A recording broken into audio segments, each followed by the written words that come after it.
this idea of doing work around belonging, I think it's such an important human psychological need.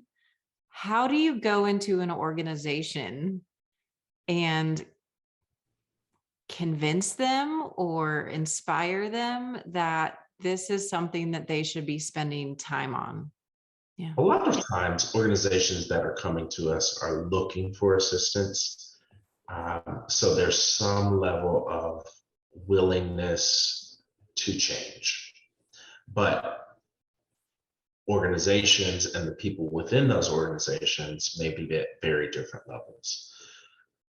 I take the approach of meeting people where they are so that I can then have them come along on a journey towards some type of transformational awareness. There is a business case to be made, but then more importantly, there is a moral and human-centered case to be made.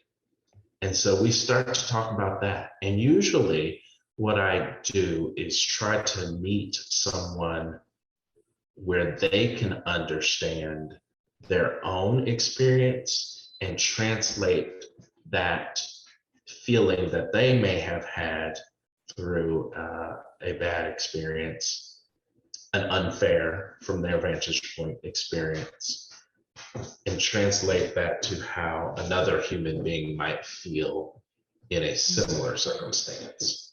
And so if I can get them to understand that your pain, your hurt,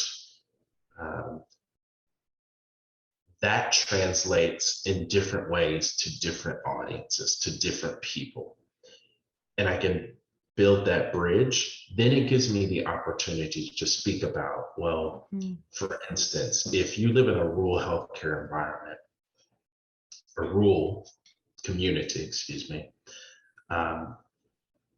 when I talk about diversity and inclusion, it may not quite resonate, but I can talk about health equity from a rural perspective. I can talk about the fact that just living in a rural community, your lifespan is shorter than those of us who live in urban cities.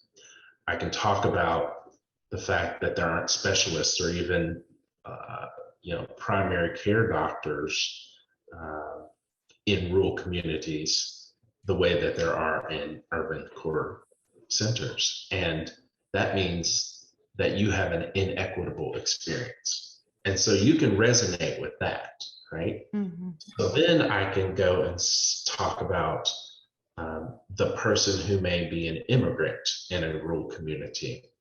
And not only do they have the issues of physician shortage and lifespan, but now they may have other things such as language barriers, cultural barriers, differences in their cultural beliefs that may be in conflict to how we deliver Western medicine. And so it helps people then understand that circumstances are similar. And if you believe that everyone deserves equity and fairness, then shouldn't we be doing something about this other thing as well, right? And usually from that standpoint, we can, again, go on the journey. There's a lot more education and sort of self-reflection that has to happen. But I try to meet people where they are and then go from that standpoint.